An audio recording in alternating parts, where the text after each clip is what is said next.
Imagine a man chosen by God to lead an entire nation toward freedom.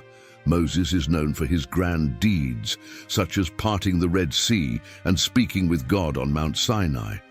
But behind this great leader, there was a family story full of mysteries, challenges, and significant decisions. Zipporah, his wife, was a woman of courage and faith who stood by Moses in crucial moments. However, amid the narrative, an enigmatic figure arises. A second wife, described only as the Cushite Woman. Who was this woman? How did she enter Moses' life? And how do these two stories connect amid the divine mission of guiding the people of Israel? In this video, we will explore the intriguing details of Moses' life, his wife Zipporah, and the mysterious second wife of Moses. After leaving Egypt, Moses fled without knowing what awaited him. He had left behind the comfortable life in Pharaoh's palace and was now a fugitive, alone in the vast desert. After many days of walking, he arrived in the land of Midian, a dry place very different from everything he knew. Tired and thirsty, Moses saw a well and went there to drink water. As he approached, he saw a group of young women trying to draw water to give to their flocks, but struggling. Moreover, some rude shepherds were trying to intimidate them, taking their place at the well. Moses went to the young women. He positioned himself in front of them, and with firm words and a serious expression, confronted the shepherds, making them retreat and leaving the women in peace to use the well. His strong and determined presence showed that even far from home, Moses still carried the dignity and courage of a just man. After driving the shepherds away, Moses did more than just protect them. He offered to help and drew water for the young women, making their task easier and allowing them to water their flocks peacefully. The young women were surprised and very grateful for the help of that stranger. Among them was Zipporah. She and her sisters noticed that not only had he defended them, but he also offered to draw water, making their work easier. Zipporah felt something special for Moses, an admiration for the courage and kindness he had shown. After giving water to the flocks, the young women returned home and told their father Jethro what had happened. Excited, they spoke about how an Egyptian man helped them at the well, protecting them from the rude shepherds and drawing water for them. Jethro, a wise and attentive man, curious, invited Moses to his home, showing hospitality and interest in the man who had helped his daughters. In the house of Jethro, Moses was warmly welcomed and had the opportunity to share his story.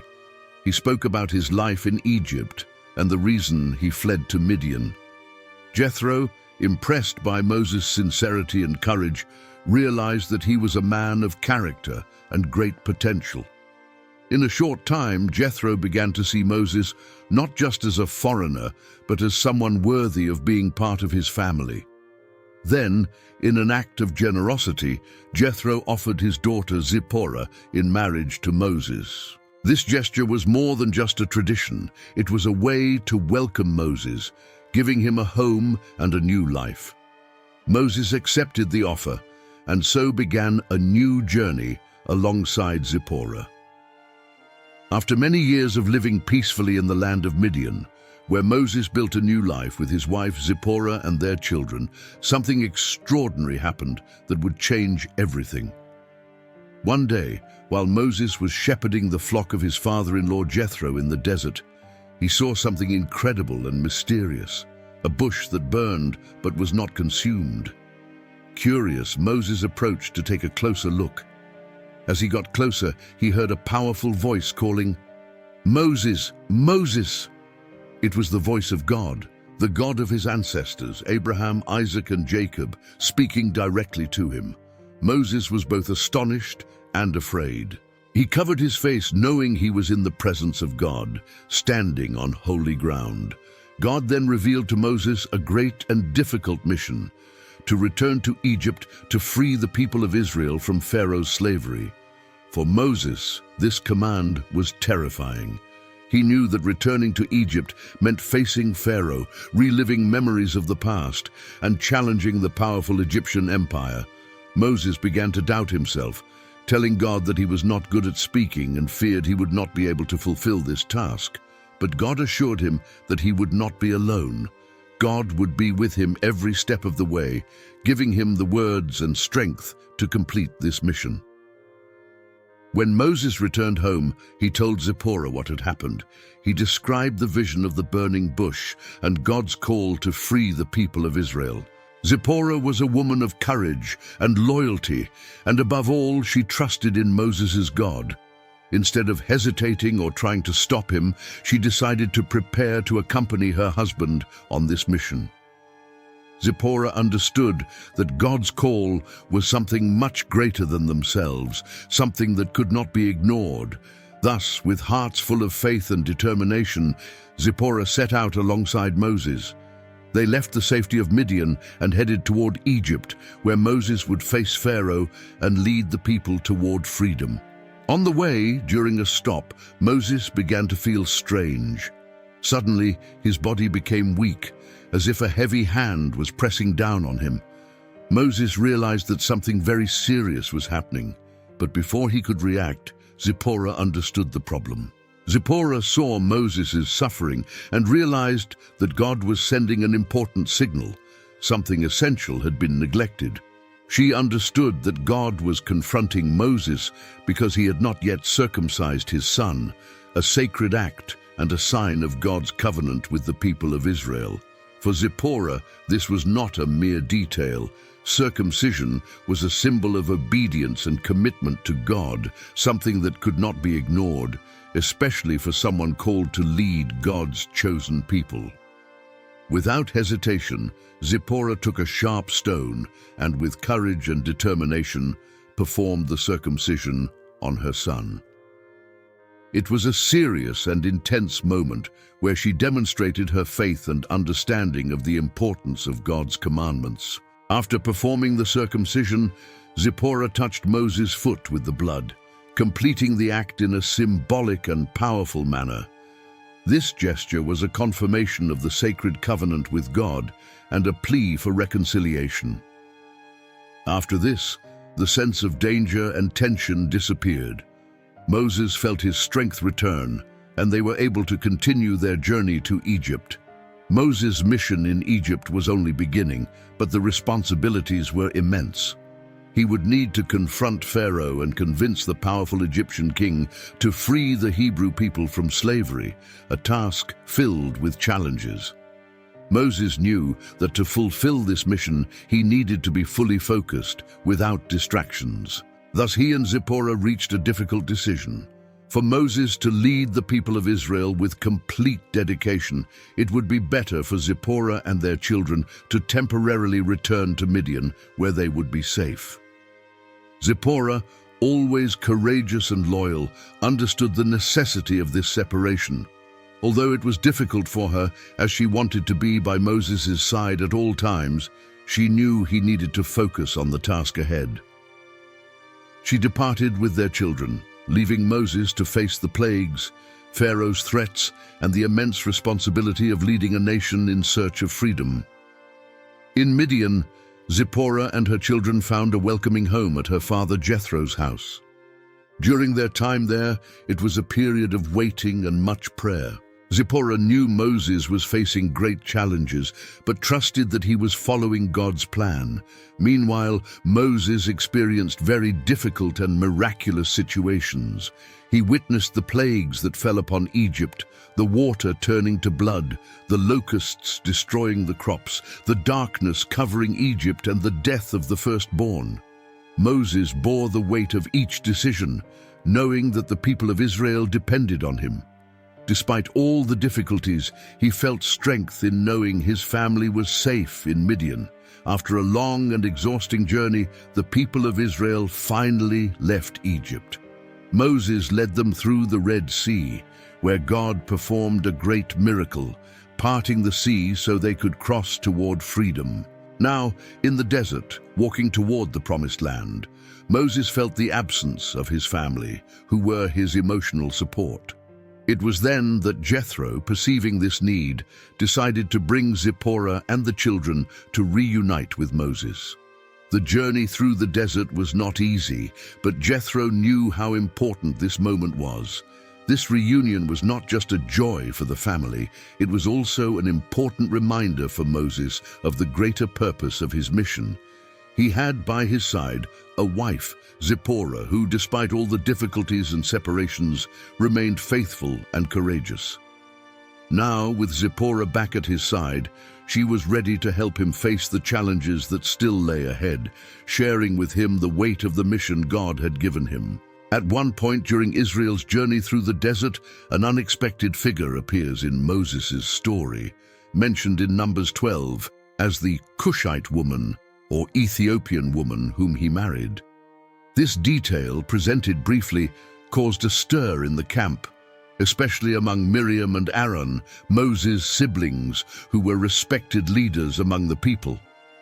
When Miriam and Aaron learned of this marriage, it created some tension. Miriam, in particular, was upset. Moses' choice seemed different, perhaps even strange for Israel's customs. The Bible does not provide many details about this Cushite woman.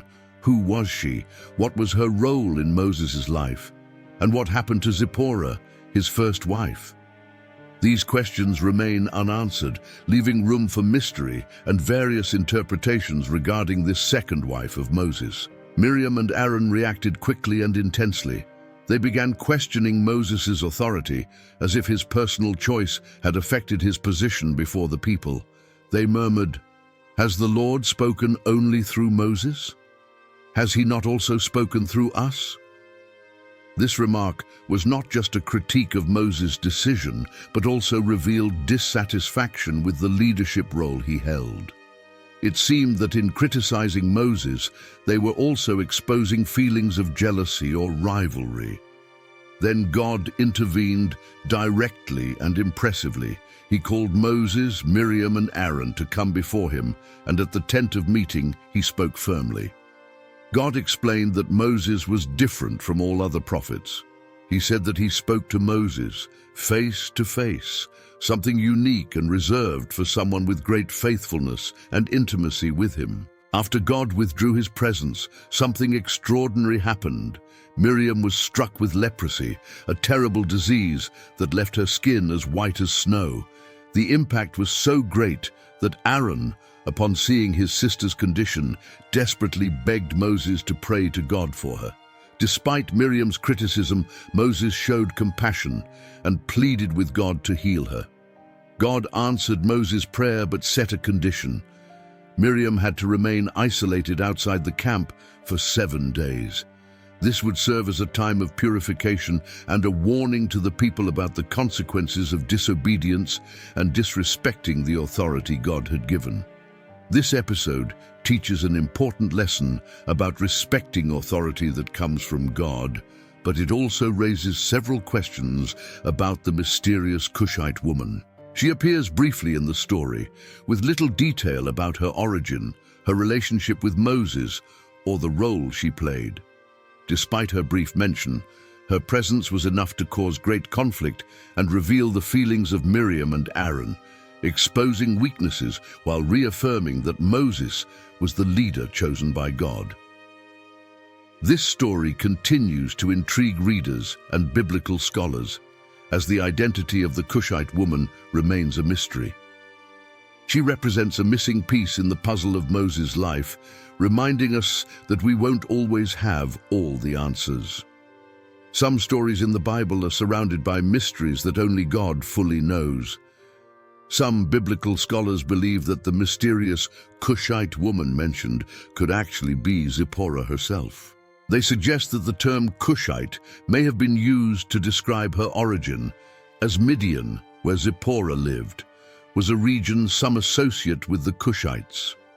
If this is the case, the Cushite woman and Zipporah would be the same person, and this passage would merely reflect the family tensions that arose during the journey through the desert. This interpretation adds a new perspective to Zipporah's story, showing that Even as part of the family, she faced internal criticism and challenges. Regardless of who the Cushite woman was, Zipporah's role is very clear. She was more than a wife. She was a loyal partner and a woman of faith. Her support was essential in strengthening Moses during difficult moments. Zipporah is remembered as a mother who protected her children, a woman who made firm decisions when necessary, and a companion who never abandoned her husband, even in the most challenging situations. Zipporah, Moses' first wife, is remembered as a faithful companion and mother of his children. She was a constant and steadfast presence, supporting Moses during the most difficult moments of his mission. When Moses received God's call at the burning bush, after many years of tranquility in Midian, Zipporah was the first to stand by his side. Without hesitation, Zipporah left her home, her father Jethro, and embarked with Moses on a mission filled with dangers toward Egypt. Her attitude demonstrated not only loyalty to her husband, but also a deep faith in God's divine purpose for his life. Even without knowing the challenges they would face, Zipporah trusted that God would guide them on the uncertain path ahead. During the journey, Zipporah showed courage and determination. In moments of emergency, such as the episode of her son's circumcision, she acted quickly to protect Moses and fulfill the covenant with God. This demonstrated that Zipporah was not a passive wife, but a woman with strong convictions who was sensitive to what God desired for her family. She understood that Moses' calling did not affect only him, but also her life and the lives of their children. Now write in the comments your opinion. Do you believe that Zipporah and the Cushite woman are the same person? Leave a like on the video and subscribe to the channel so you don't miss upcoming content. May God bless you.